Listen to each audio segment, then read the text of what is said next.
জনমে জনমে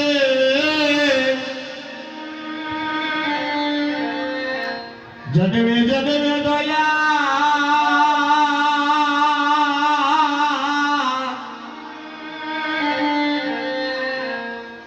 আমায় দয়া না ছাড়িও দয়াল গুরু গো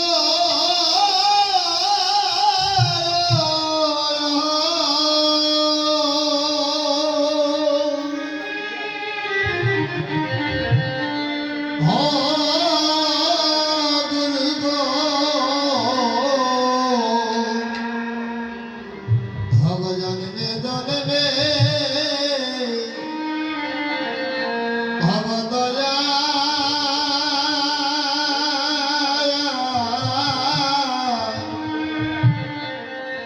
দয়া না ছাড়িও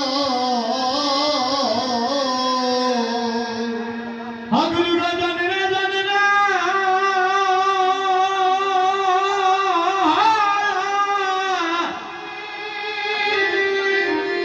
হয় আমার দয়া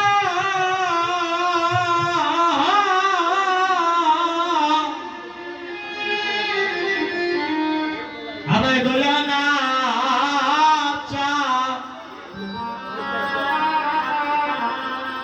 হয় আমার সারিয়া গো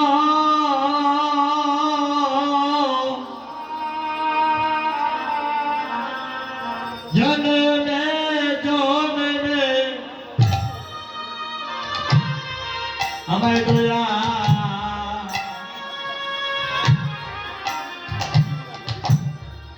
আমায় দয়া না ছাড়িও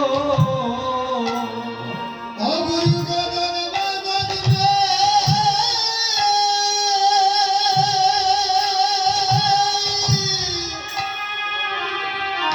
ভব দয়া না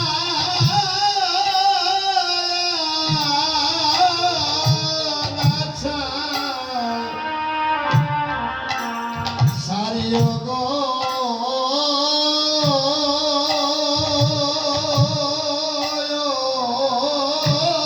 গুরু গো জনমে জনমে দয়া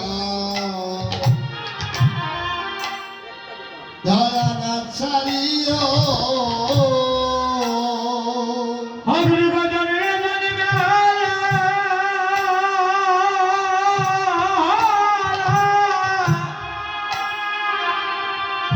হয় আমার দয়া আমায় দয়া না আমায় সারিও গো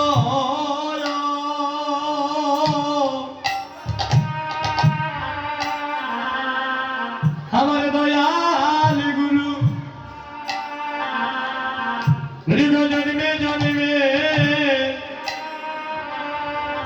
হয় আমায় দয়া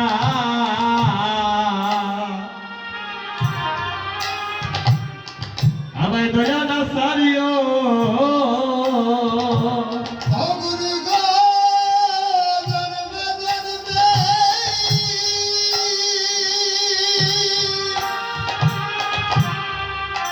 অগদয়া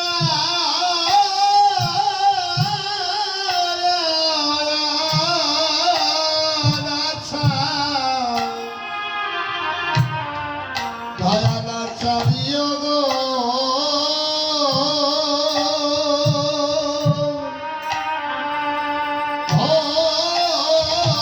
গুরু গো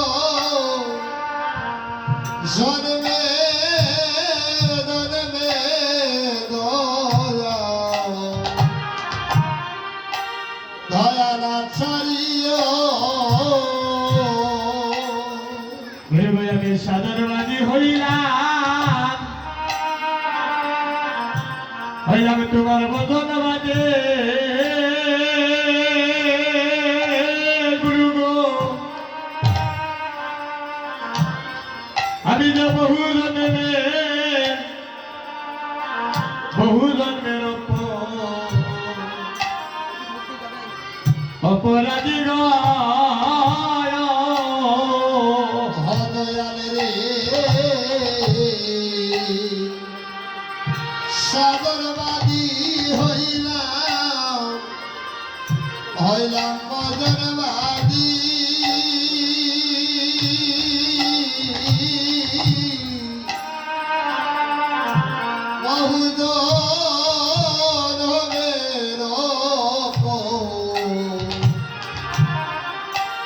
অপরাধী গো হগুড়ি আমার কাঙ্গাল জানে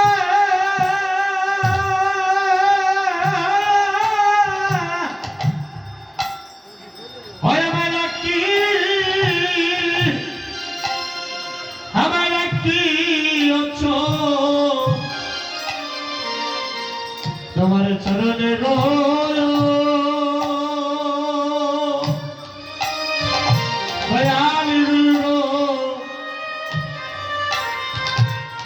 তোমার কাঙ্গাল জেনে রাখে একই অচরণে অগুরু গো খাঙ্গালি দেবে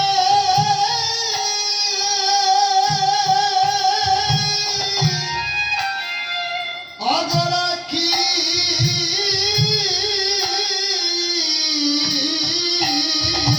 অছো শরণে গো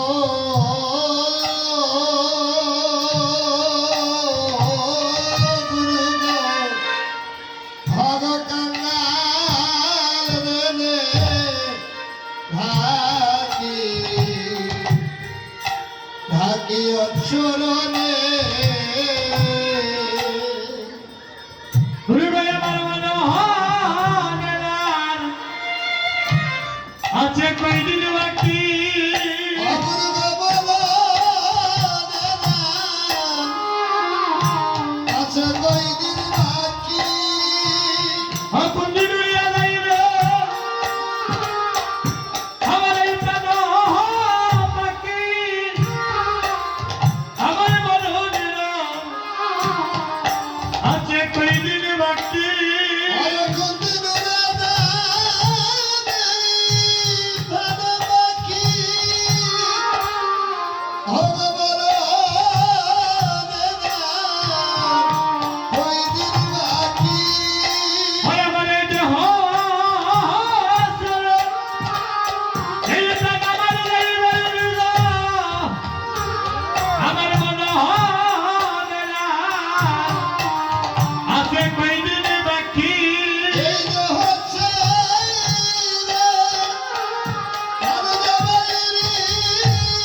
এসো নদিয়া বিনোদন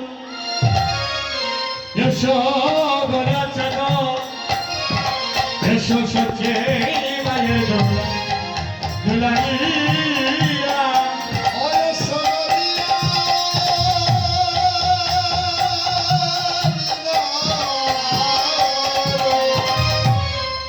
ইসগোরা চাঁদো সন্ধিনায় দোলালিয়া ওরে সনিত্যানন্দ সঙ্গে এসো মনোরঙ্গে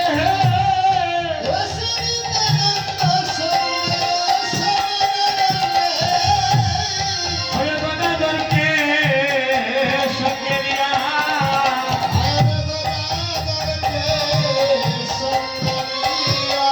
ওরে এসো নদিয়া বিনোদন এসো গড়াচন সচি মায়ের দোলাইয়া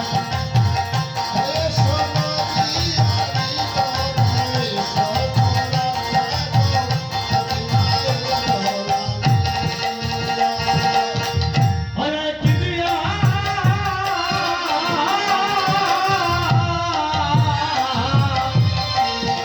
কিদিয়া চরণ বুঝিব বলো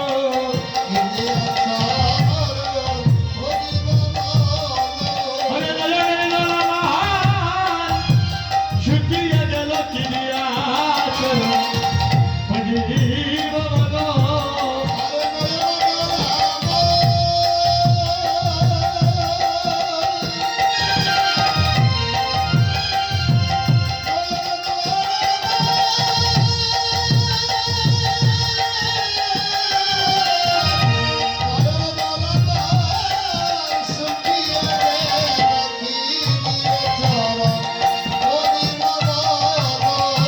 হাতনি আসি আনন্দ হবে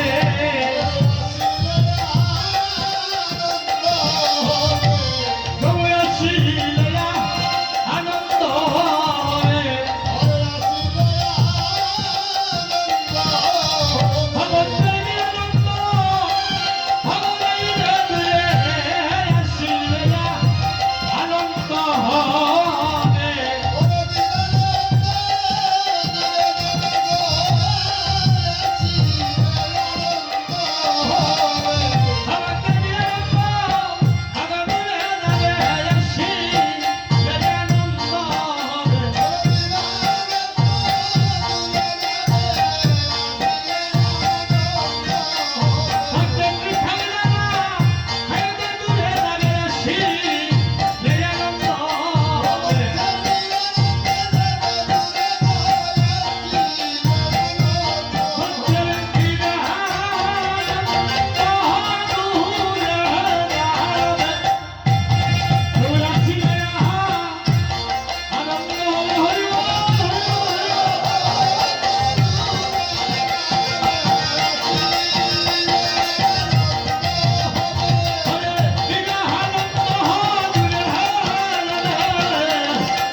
উপস্থিত সাধুগুরু বৈষ্ণবগণ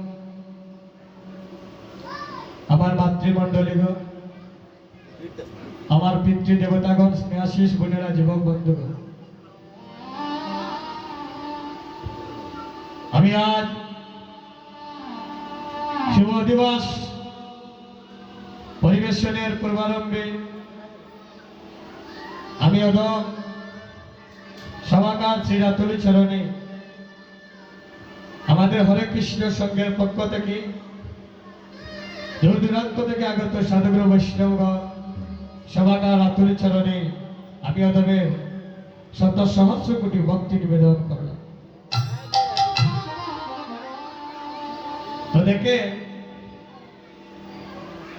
আজকে এই জায়গায় অধিবাস কীর্তন করার কথা ছিল আমার কীর্তন জগতের গুরু শ্রী দেবাশিস দাস, উনি খুব অসুস্থ, শারীরিকভাবে উনি খুব অসুস্থ, যার কারণে উনি আসতে পারেন নাই। যেদিন নদীর বান্ধব বঞ্জন করা হবে সেদিন হয়তো উনি আসতে পারেন। তো ভক্তগণ, মানুষের অসুস্থতার কথা তার বলা যায় না দাদা। আমি এখানে দাঁড়িয়ে কীর্তন করছি, ঠাকুর ঘরে যিনি বসা উনি যদি চান একটু পরে আমার শ্মশান ঘাটে পাঠাইতে পারে। হরিব। কারণ মানুষ হইল মরা যাত, কখন যাইবে মরে, কেউ 2 দিন আগে হয়তো, কেউ 2 দিন পরে। তোমার এই জীবনের হিসাব নিকাশ হবে যত বিধি তোমায় কি লিখেছে কখন কার মরণ। হরিব। তো ভক্তগণ, আমার কীর্তন জগতের গুরু দেবাশিস দাস, সবাই একটু ওনার জন্য আশীর্বাদ করবে, উনি যেন তাড়াতাড়ি সুস্থতা হয়ে আমাদের মধ্যে এসে ভক্ত সঙ্গ করতে পারেন। তাই গৌর হরি। তো ভক্তগণ, আসলে অধিবাস কীর্তন শুরু করতে গিয়ে হয়তো একটু বিলম্ব হয়ে গিয়েছে। তো অধিবাস কীর্তন কিন্তু 12টার ভিতরেই সমাপন করতে হয়,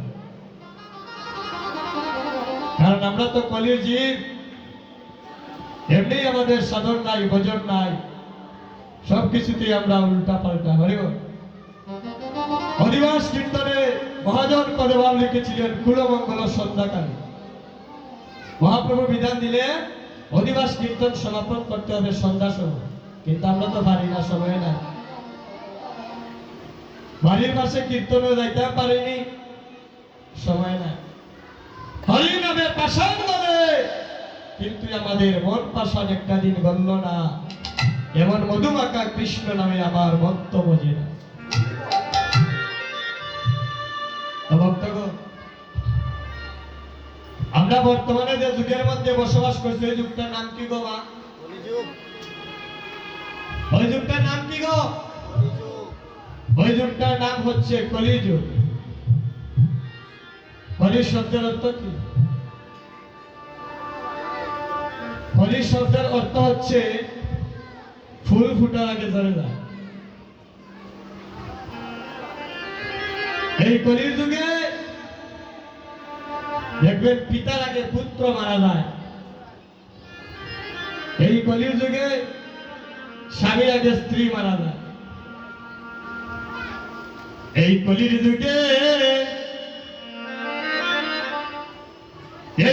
যুগে ছোট ভাইয়ের আগে বড় ভাই মারা যায়। আবার দেখবেন বড় ভাইয়ের আগে ছোট ভাই মারা যায়। এই কলির যুগে স্বামীর আগে স্ত্রী মারা যায়। আমরা এমন একটা যুগে জন্ম নিলাম গো মা, এমন একটা যুগে আমরা জন্ম নিলাম গো, যার কোনো ধারাবাহিকতা নাই। আমি জগতে প্রথম এসেছি, আমি প্রথম মারা যাব, আমার সন্তান পরে এসেছে, সে পরে মারা যাবে। ধারাবাহিকতা আছে কি দাদা? নাই। কেন? আমরা তো কলির জীব, আমরা সাধনহীনা, ভজনহীনা। একটু সময় ঠাকুর ঘরে গিয়ে আমাদের মনের কথা বলার আমরা সময় নাই। শিশুকালটা গেল আমাদের মায়ের কোলে হেলিয়া দুলিয়া, যৌবন কাল গেল বন্ধুদের সাথে রঙ্গ তামাশা করিয়া, আরে বৃদ্ধ কাল গেল গো মা, অসুস্থ অবস্থায় যারা জীর্ণ দেহ নিয়া। যেদিন আমি চেয়ে দেখলাম গৌরী বিনে আমার আর বান্ধব নাই, সেদিন গৌর চরণে কেঁদে কেঁদে বললাম, হে গৌর এমন সাদের মানব জনম পাইয়া, সাধন বদন হওয়ার কালে আমার হলো না গো, এবারে জনমটা তো আমার বিপদে গেল। কিন্তু তোমার চরণে আমার একটাই নিবেদন, যদি তুমি আমায় আর কোনোদিন মানব কুলে জন্ম দাও, তোমার চরণে আমার একটাই নিবেদন, তুমি আমায় কোনোদিন আর ধনির ঘরে জন্ম দিও না। তুমি জন্ম দিও আমায় কাঙ্গালের ঘরে, জন্ম দিও আমায় ভিখারির ঘরে। আমি ভিখারির ঘরে জন্ম নিয়ে, আমি কাঙ্গালের ঘরে জন্ম নিয়ে যেন একজন কৃষ্ণ ভক্তিমতী মা আমি লাভ করিতে পারি। টাকা পয়সা বাচ্চার সুখ দেয় না ভালো, টাকা পয়সা আর টাইস লাগাই বাড়ি যদি বাচ্চার সুখ দিত বাবা, মানুষ রাত্রিবেলা ঘুমিয়ে ট্যাবলেট খাইয়া ঘুমাইল না। যারা টাকা পয়সা বেশি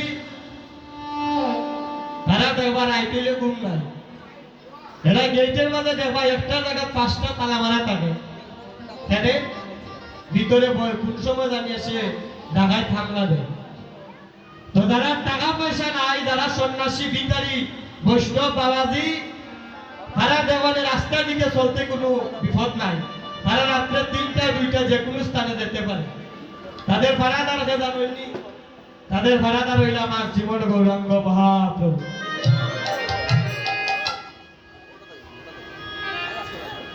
এই জগতে যার টাকা পয়সা বেশি তার দেখবার টেনশনও বেশি। সে যখন রাস্তা দিয়ে চলাচল করে তার পিছনে দেখবেন সিকিউরিটি গার্ড লাগে, লাগে না কি গো? কোন সময় জায়গায় ইয়াকে হামলা করে। আর যারা ভিখারি, যারা সন্ন্যাসী, যারা আমার বৈষ্ণব বাবাজি, তাদেরও কিন্তু সিকিউরিটি গার্ড একজন আছে। সে কে? যিনি ঠাকুর করে বসা ঈশ্বর পরম কৃষ্ণ সচিদানন্দ বিগ্রহ অনাদি আদি গোবিন্দ, যিনি সর্বকারণের কারণ।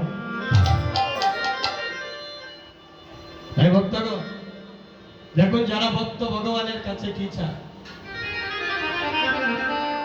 হে গোবিন্দ তোমার চরণে আমার একটাই নিবেদন, এমন সাধারণ মানব জন্ম পাইয়া এই দেহটায় আমার গুরু গৌরাঙ্গের সেবায় লাগলো না গো। তোমার চরণে আমার একটাই নিবেদন গৌরী, এবারের জন্মটা তো আমার বিপদে গেল, যদি কোনো ভাগ্যের ফলে, যদি কোনো সঙ্গীতের ফলে আবার তুমি আমায় মানব কুলে জন্ম দাও, জন্ম দিও আমায় কাঙ্গালের ঘরে, জন্ম দিও আমায় ভিখারির ঘরে। আমি ভিখারির ঘরে জন্ম নিয়ে এই জগতে আমি আর কিছু চাই না দয়া, যেন ভক্তের চরণ দুলি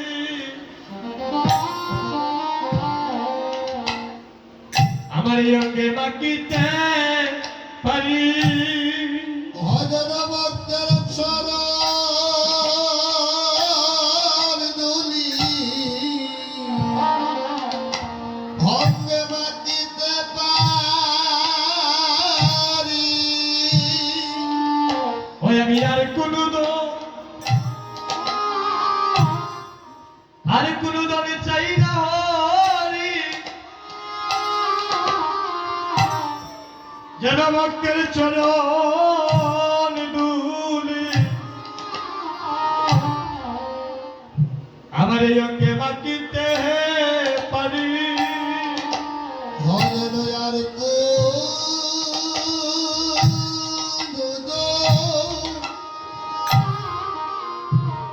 আর কোন দল চাই না হরি, ভক্তের চরণ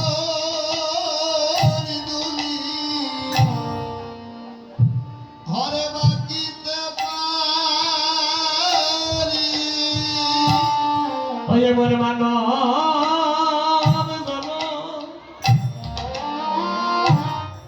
এই মানব জনম আর হইবে না গো, যেন ভক্তের চরণ ধুলি এই অঙ্গে মাটিতে পারি। হে মানব জনম, আরে আর হবে না গো, ভক্তের চরণ ধুলি আরে মাটিতে পারি। ওই একদিন সব ছাড়িয়া সব ছাড়িয়া যাইতে হবে, হয় একদিন সব ছাড়িয়া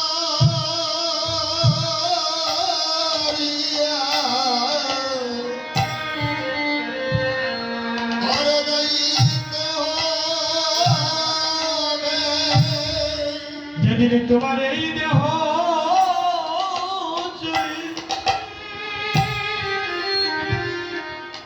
দেহ ছেড়ে প্রাণ পাখি যাবে,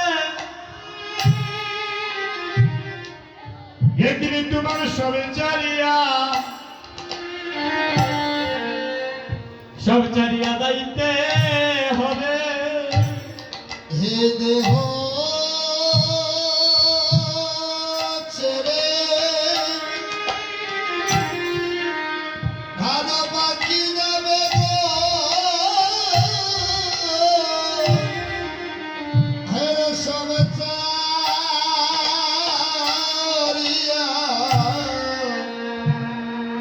আরে যাইতে হবে। সেদিন তোমার সঙ্গে সাথী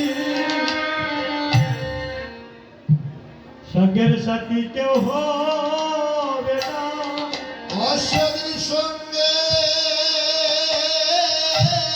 সাথী আরে কেউ হবে না। এই বলে এসেছিলাম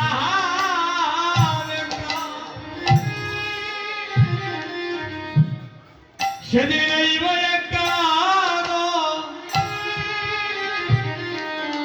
সেদিন তোমার সঙ্গের সাথী কেউ হবে না। যেদিন এসেছিলাম একা, আরে যাইব একা গো, সঙ্গের সাথী আরে কেউ হবে না। ওই আমরা এসেছিলাম একা, সেদিন যাইব একা, বলি রে তোমার সঙ্গের সাথী সেদিন আর কেউ হবে না। ঘরে এসেছিলাম একা, ঘরে যেতে হবে একা গো, সঙ্গের সাথী আরে কেউ হবে না। এসেছিলাম একা, সেদিন যাইব একা, সঙ্গের সাথী কেউ হবে না। হরি বল, হরি বল, হরি বল, হরি বল।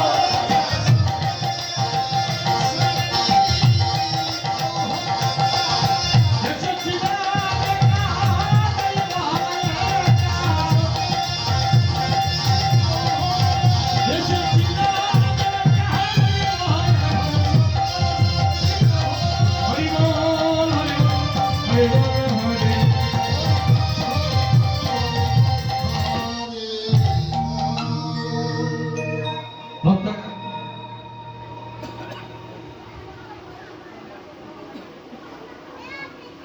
দেখুন ভাইদের করে দাঁড়ার করে ঠাকুর করে পঞ্চতত্ত্বের ছবি আছে, দিকে হাতটা উপর দিকে তুলুন। পঞ্চতত্ত্বের ছবি যাদের ঘরে আছে দেখে হাতটা একটু তুলুন তো মা। পঞ্চতত্ত্বের মধ্যে কয়জন? 5 জন। এই 5 জনের নাম জানেন? শ্রীকৃষ্ণ চৈতন্য প্রভু নিত্যানন্দ, শ্রী অদ্বৈত গদাধর শিবাসাদি প্রভু নিত্যানন্দ। এই দেখুন পঞ্চতত্ত্বের মধ্যে একবারে যিনি ডান পাশে, আমার এখান থেকে যিনি ডান পাশে নবীন বয়স মস্তকটা মুন্ডন করা, দেখুন এইভাবে হাত জোর করে দাঁড়িয়ে আছে। ওনার নাম কি গো? ওনার নাম হচ্ছে শিবাস পণ্ডিত। ওনার বাড়ি কই? ওনার বাড়ি হচ্ছে আমাদের সিলেট বিয়ানীবাজার পণ্ডিত পাড়া। শুধু বাংলাদেশে নয়, বিশ্বের যত স্থানে কীর্তন হয় না কেন, বিশ্বের বুকে যে স্থানে কীর্তন হয় না কেন, যেখানে হয় প্রভুর নাম সংকীর্তন, দেখবেন সেই স্থানটার নাম হয়ে যায় শিবাসঙ্গ।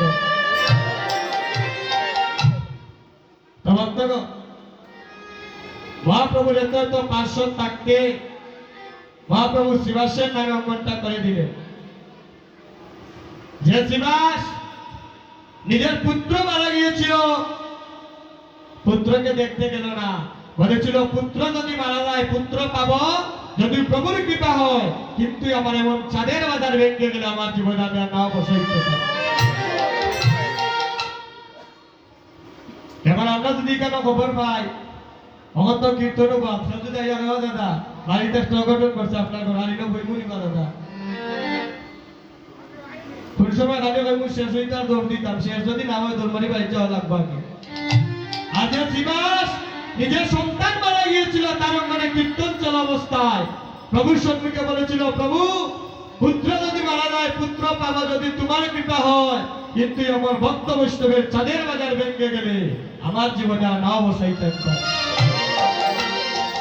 সেদিন মহাপ্রভু বলেছিলেন, শিবাস তোমার প্রেম ভক্তির কাছে আমি ঋণী হয়ে গেলাম, আজ থেকে যত স্থানে কীর্তন হবে ওই অঙ্গনের মালিক থাকবে তুমি, আর ওই অঙ্গনের নাম থাকবে শিবাস। আমরা কয়জন পাইলাম গো? যার নামে মহাপ্রভু অঙ্গন করে দিলাম তাইনের বাড়ি ছিলেন, আমরা ধন্যবাদ নিবা দাদা আমার দেশের মানুষ। তারপর দেখেন মধ্যখানে একজন দাঁড়িয়ে আছেন হাত তুলে, ওনার নাম কি? ঈশ্বর পরম কৃষ্ণ, যিনি সচিদানন্দ বিগ্রহ, অনাদি রাধি গোবিন্দ, যিনি সর্ব কারণের কারণ।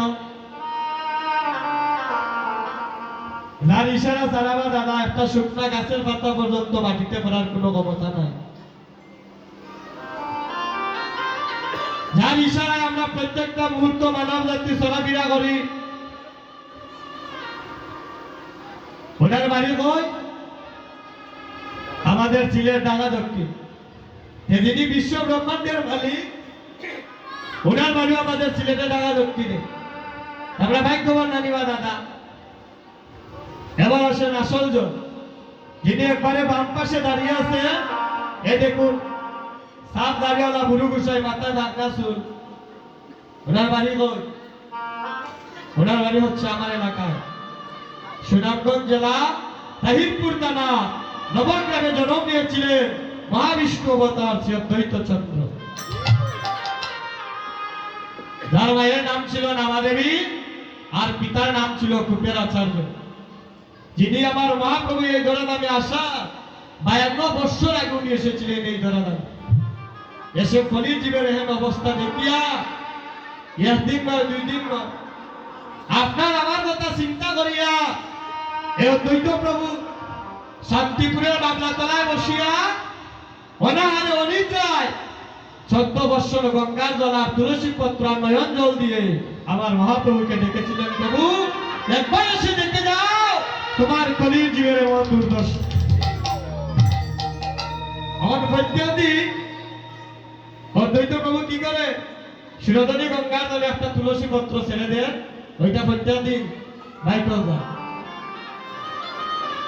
আর যেদিন 14 বৎসর পূর্ণ হলো, যেদিন 14 বৎসর পূর্ণ হলো, আমার অদ্বৈত প্রভু লক্ষ্য করে দেখলেন ওই তুলসী পত্রটা সেদিন উদানে যায়। হইব আমার যেদিন উদান যায়, অদ্বৈত প্রভু কি করলেন, সঙ্গে সঙ্গে ওই তুলসী পত্রটা যেদিকে যায় অদ্বৈত প্রভু সেদিকে যাচ্ছে। অদ্বৈত প্রভু গিয়ে লক্ষ্য করে দেখলেন শিরোধনী গঙ্গার তীরে সিলেটের সচিমাতা স্নান করছে, আর ওই তুলসী পত্রটা আমাকে 7টা প্রদক্ষিণ করিয়া সেদিন সেই সচিমাতার নাভি মিলে গিয়ে সেদিন বিলীন হয়ে গেল।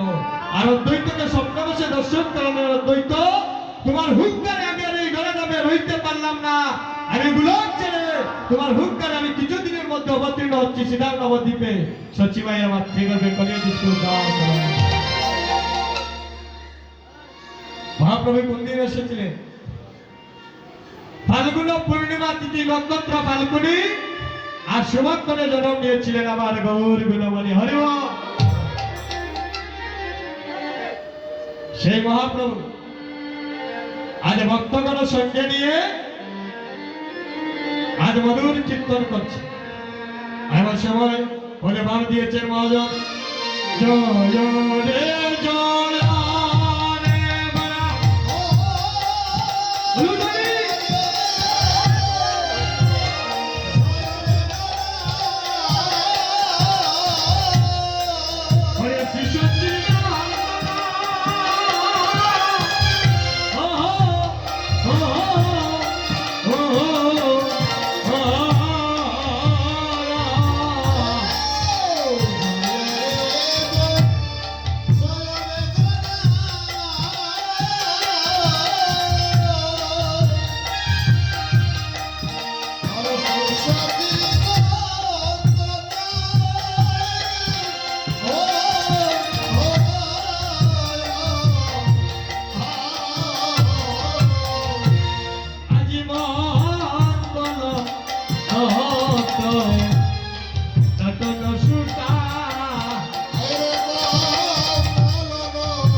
কীর্তন করছে মুকুন্দ আমার সঙ্গে।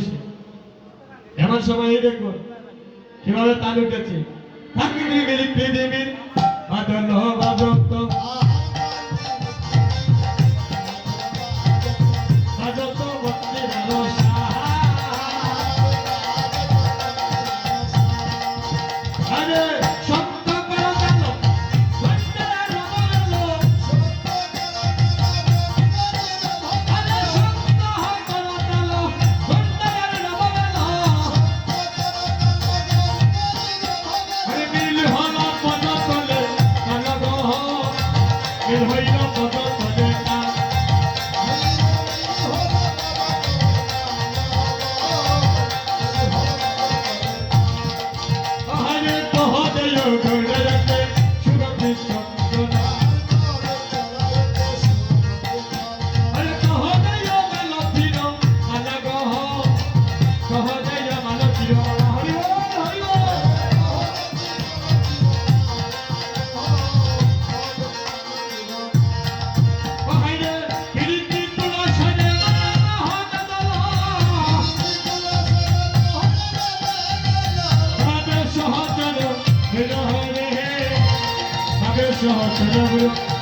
শ্রী সচিনন্দন মঙ্গল নটন সুটা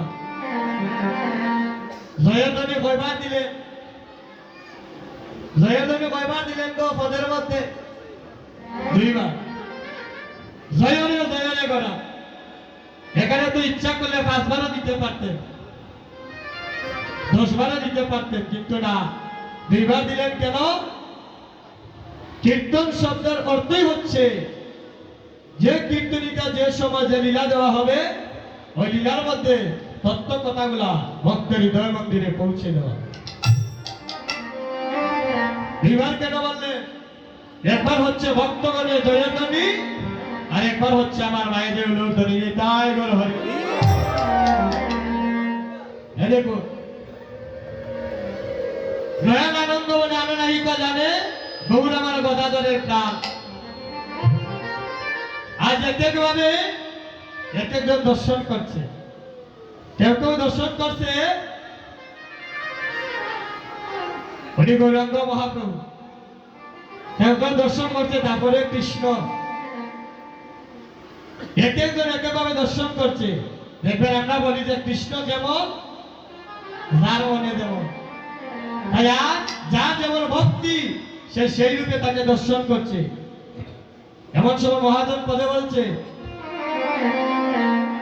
ওহাই গো যার মনে নাই কাছে যার হে তারে বদতুরা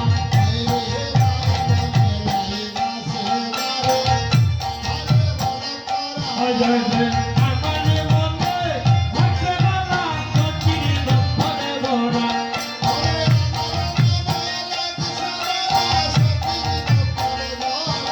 ওরে আমারে মনে লাগছে বাবা সত্যি লক্ষণে ধরা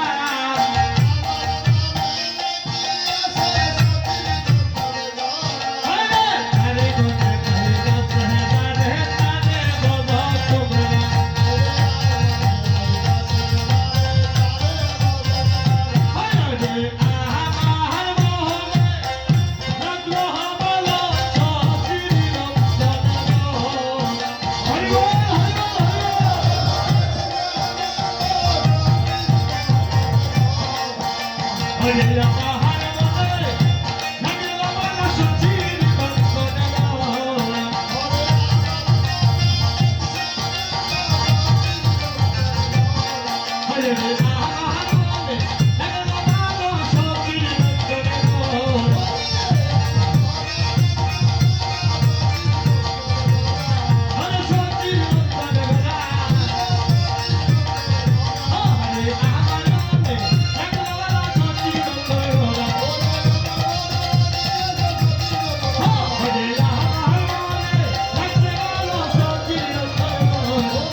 এক একভাবে দর্শন করছে মহাপ্রভুকে।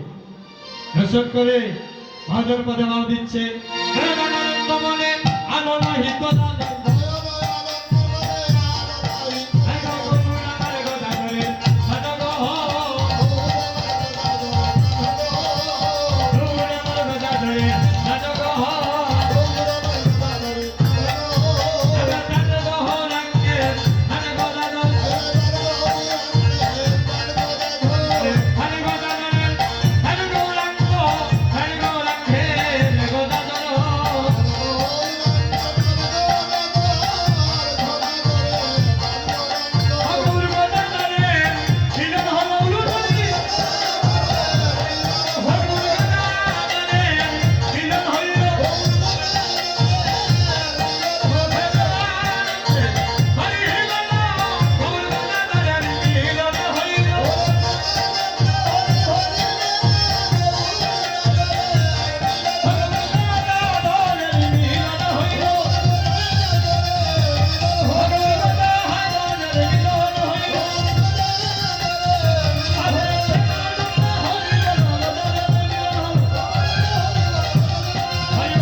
শিবাশঙ্করে গৌর গদাধরের মিলন হয়ে গেল।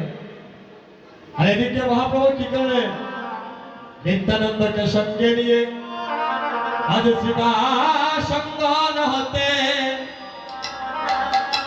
আজ আমার নিতাই চাঁদকে সঙ্গে নিয়ে আমার মহাপ্রভু আজ এখান থেকে চলে যাচ্ছে। কেমন করে?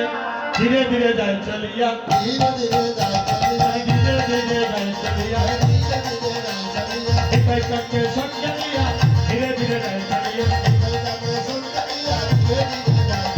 ধীরে ধীরে যায় চলিয়া, আরে ধীরে ধীরে যায় চলিয়া, আরে নিতাই চাঁদকে সঙ্গে লইয়া। হরি বল হরি বল, হরি বল হরি বল।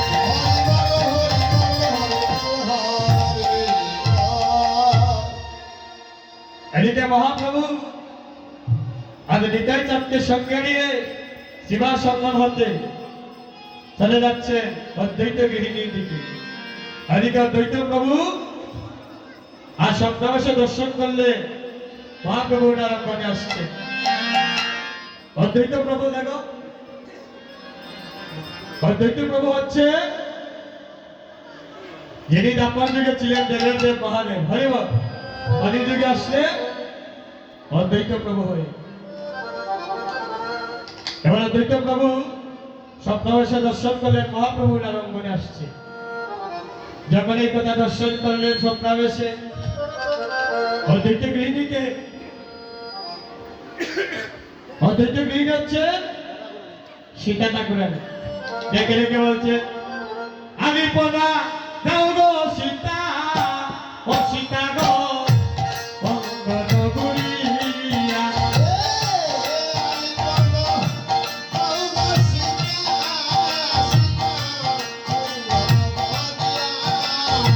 ওরে আসছেন আমার গৌরী ভাই নাচিয়া, সিয়া গো নাচিয়া নাচিয়া।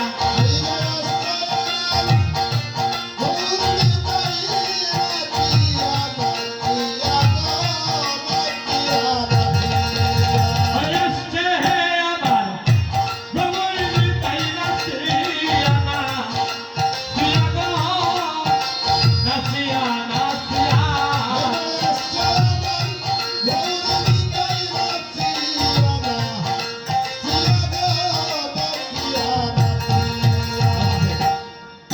আজ অদ্বৈত গৃহিণী সীতা ঠাকুরানীর অঙ্গনে গিয়ে সবাই উপনীত হয়তো তিনজন। এই তিনজন থেকে নিত্যানন্দ প্রভু, মহাপ্রভু আর গদাধর প্রভু।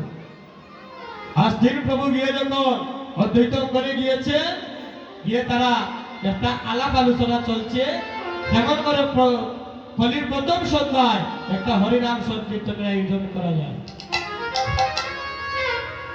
আমার যে দাদারা কীর্তন নাম করতেছে অন্তত পক্ষে ফোন যদি ওই 1 মাস আগে কি দাদারা প্রাপ্ত পরামর্শ করছেন আত্মীয় স্বজনের সাথে যে কেমন করে কীর্তন করব, কোন কীর্তনী আনলে ভালো হবে, ভক্তগণের প্রসাদের আয়োজন কেমন করে করব, নিশ্চয়ই একটা আলাপ আলোচনা হয়েছে। এই দেখুন আজ দ্বৈতের অঙ্গনে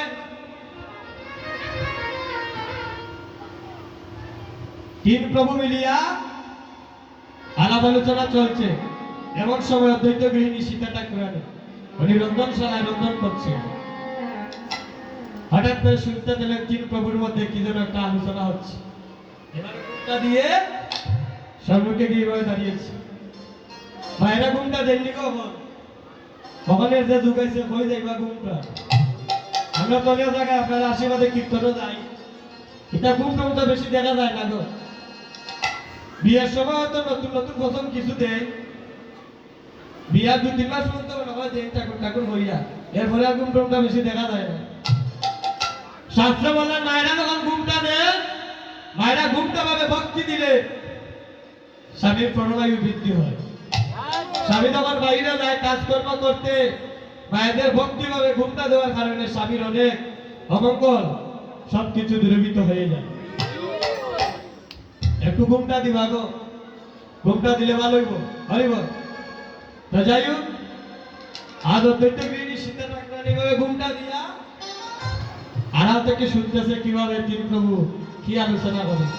সম্মুখে গিয়ে দাঁড়িয়ে বলছে, প্রভু আমায় কিছু শোনাও না, আমায় কিছু শোনাও না, আমায় কিছু শোনাও না, আমায় কিছু শোনাও না, কিসের করো আলাপন আমায় কিছু শোনাও না, মায়েরা কিসের করে আলাপন, আমায় কিছু শোনাও না, আমার মনে মনে বাসনা আমায় কিছু শোনাও না। আমার মনে ভালোবাসা না, আমায় কিছু শোনাও না। আস্তে। এই মাত্র দ্বৈত গৃহিণী সীতা ঠাকুরানী বলছে আমায় কিছু শোনাও না। আজ মহাপ্রভু ডেকে ডেকে বলছে, গো দ্বৈত গৃহিণী সীতা ঠাকুরানী, আমরা তিনি প্রভু মিলে আলোচনা করছি কেমন করে কলির প্রথম সন্ধ্যায় একটা হরিনাম যজ্ঞ দান করা যায়। তুমি কি পারবে গো সীতা ঠাকুরানী? হরিনাম যজ্ঞ দান করতে হলে পরার মাকে মা বলতে হবে। তুমি যাত্রার চরণে গিয়ে প্রেমাবিষ্ট হতে হবে। যে তোমার নাম নিতে না চায় তার পায়ে ধরে নাম দিতে হবে। তুমি এসব পারবে না। সীতা ঠাকুরানী বলছে, প্রভু যদি আপনার কৃপা হয় এই জগতে অসাধ্য সাধন হয়ে যায়, আপনি একবার আমায় কৃপা করুন। আমার বিশ্বাস আপনার যদি আশীর্বাদ আমার উপরে থাকে আমি পারবো। এবার বলছেন, ও প্রভু একটা হরিনাম যজ্ঞ সংকীর্তন দান করতে হলে কি কি বিধান লাগে আমায় একটু বলে দাও, দেখবি আমি পারবো। তা শুনিয়া আনন্দ মনে হরে গৌরী সদের দিবানে মায়েরা তা শুনিয়া ভক্ত মনে হরে মহাদেশনে বিরাজে। হরি কহে কিছু সচে সচির নন্দন হরে কয়ে কিছু সচি হরন্দন।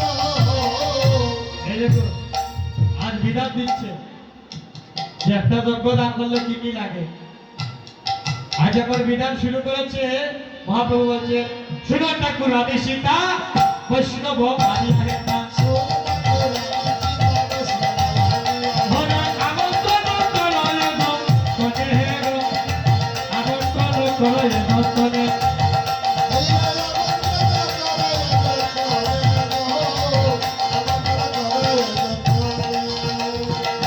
দেবা দেয় দেবা গায় আমন্ত্রণ করে তোমায় আজ কৃতজ্ঞ কৃতজ্ঞ গানে তোকে হে গো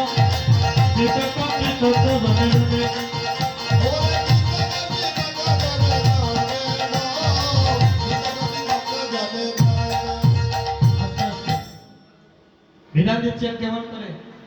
যে বা গায় যে বাজায় আমন্ত্রণ করো তাই পৃথক পৃথক জনে জনে। অগন্ত বিধিটা যুগবা দাদা মহাপ্রভু যে বিধান দিয়েছিলেন কীর্তনিয়ার বাড়িতে গিয়া ফাটবাটা দিয়া তাকে আমন্ত্রণ করতে হয়, নিমন্ত্রণ না। নিমন্ত্রণ এক জিনিস, আমন্ত্রণ হচ্ছে আরেক জিনিস। হরি বল। তাকে গিয়ে বাড়িতে ফাটবাটা দিয়ে আমন্ত্রণ করতে হয় সাদরে। অন্ত বিধিটাও যুগ দাদা আপনার বায়না মতো অমুক দিন আমার বাড়িতে আসতে হবে, কিন্তু আপনার তো কলির যুগ, তাহলে নিয়মে আমাদেরকে চলতে হবে। হরি বল। তো যাই হোক, এবার বিধান দিচ্ছে একটা ঘরের মধ্যে বাবা যদি বাজায় আর সন্তান যদি হয় গায়ক, একসাথে আমন্ত্রণ করলে হবে না, পৃথক পৃথক ভাবে তাদেরকে আমন্ত্রণ করতে হবে। তাই বলছেন যেবা গায় দেওয়া যায় আমন্ত্রণ করো তাই পৃথক পৃথক জনে জনে পৃথক পৃথক জনে জনে যেতনি ওরাই আকা দিল সবা খায় বৈষ্ণব কর হয় আমার প্রণব ফুল প্রতাপ লয়া অগুরু সন্দন দিয়া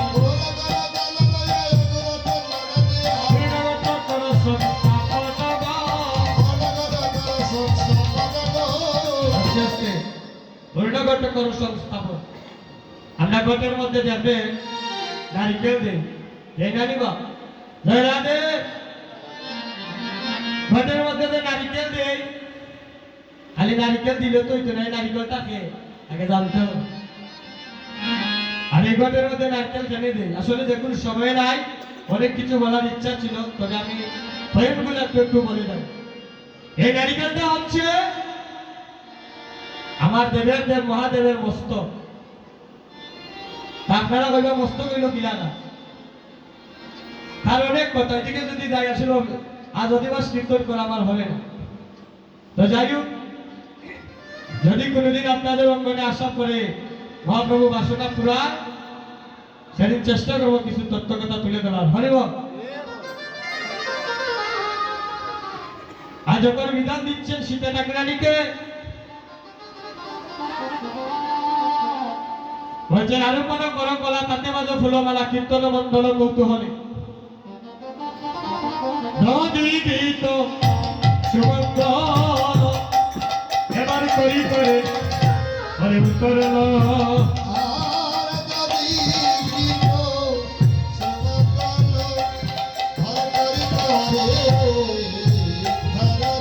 হরে করে আনন্দ হরে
পরমেশ্বর নাশ রসে বাসে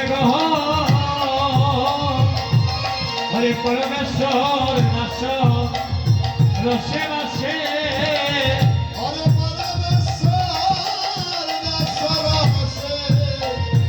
আসে গো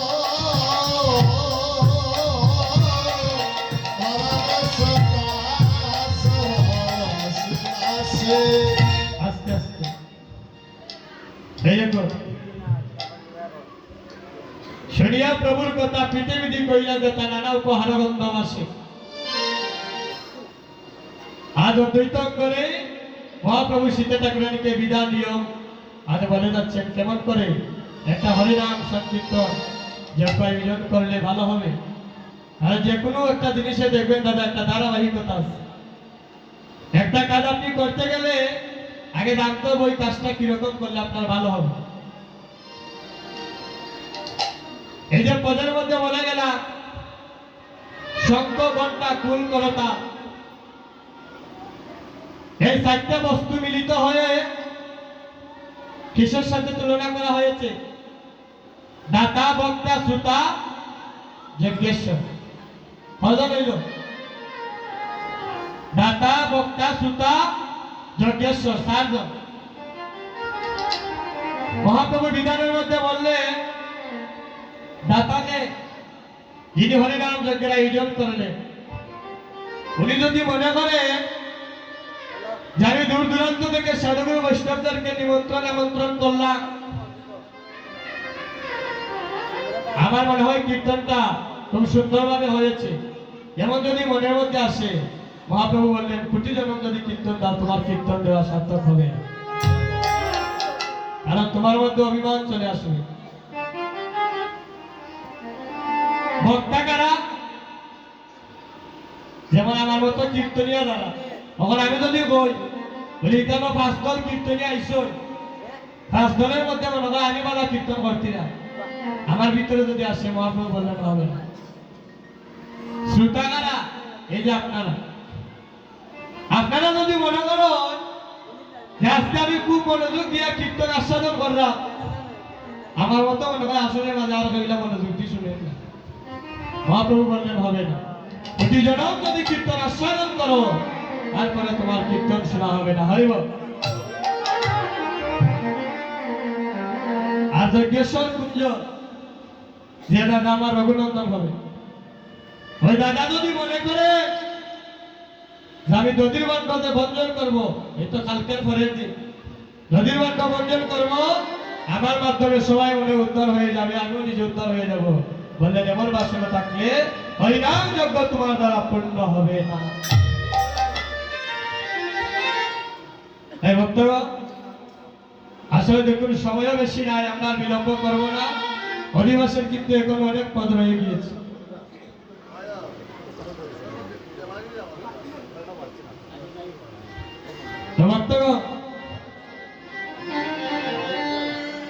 এমন সাদের মানব কুলে জন্ম নিয়া যাদের দেহটা গুরু গৌরাঙ্গের সেবায় লাগলো না, শাস্ত্রে বললেন মৃত্যুর পর তাদের এই দেহটা শ্রীডাল কুকুর পর্যন্ত ভক্ষণ করিতে চায় না। তার প্রমাণ আমরা সবাই জানি, অর্জুনের রথের সারথি ছিলেন স্বয়ং ভগবান শ্রীকৃষ্ণ। একদিন অর্জুন ভগবান দ্বারকার মধ্যে বসে আছেন, অর্জুনকে উপনীত সখা অসখা আমার মনে বড় বাসনা, আমি আগামীকালে যাব গঙ্গা স্নানে, তুমি আমার একটু আগামীকালে গঙ্গা স্নানে নিয়ে চলো না। এবার ভগবান বলছেন অর্জুন তুমি হচ্ছ আমার পরম সখা, আমার প্রিয় সখা, তোমার অন্তরে বাসনা জেগেছে তুমি গঙ্গা স্নানে যাবে, আমি তোমার মনের বাসনা আগামীকাল পূর্ণ করব। ও মায়েরা, পরের দিন রথে করে অর্জুনকে নিয়ে গেলেন গঙ্গা স্নানে। গঙ্গা স্নানে যখন নিয়ে গেলেন, গঙ্গা নদীর নিকটে গিয়ে অর্জুনকে রথ থেকে নামিয়ে দিয়ে শ্রীকৃষ্ণ বললেন অর্জুন ওই যে একটা দূরে একটা নদী দেখা যায়, ওই নদীটার নাম হলো গঙ্গা নদী, ওইখানে তুমি স্নান করে, আর ওই যে একটা মন্দির দেখা যাচ্ছে ওই মন্দিরটার নাম হচ্ছে শ্রীকৃষ্ণ মন্দির,